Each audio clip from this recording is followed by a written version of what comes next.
Today we're in Siemens Process Simulate to show how you can attach operation information that will be embedded as overlays in your rendered video. My demo cell is a coffee machine disassembly. I'll let the simulation run for a moment so you can see the flow and the sequence of steps. Now I'll add the information that should appear in the video.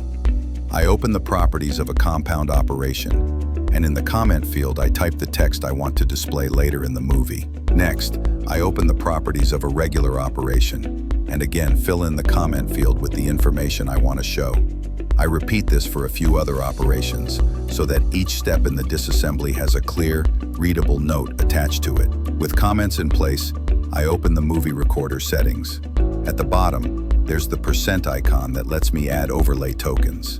Here I choose what the video should display: study name, operation comment, date, time, and simulation time. I also pick the screen position for the overlays: center, left, right, top, or bottom. For this demo, I'll place them in the top right corner so they're easy to read without covering the action.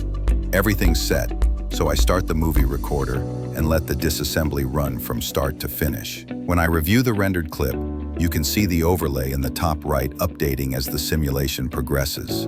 The operation comments appear exactly when those operations are active, along with the study name and live timestamps. It's clean, informative, and requires no extra editing in an external tool.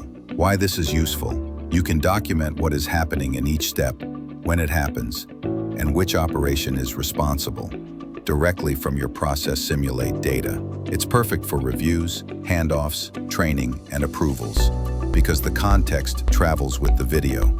If you want more practical tips, tools, and new features in Process Simulate, follow me on Instagram, TikTok, and YouTube, and drop a like if this helped.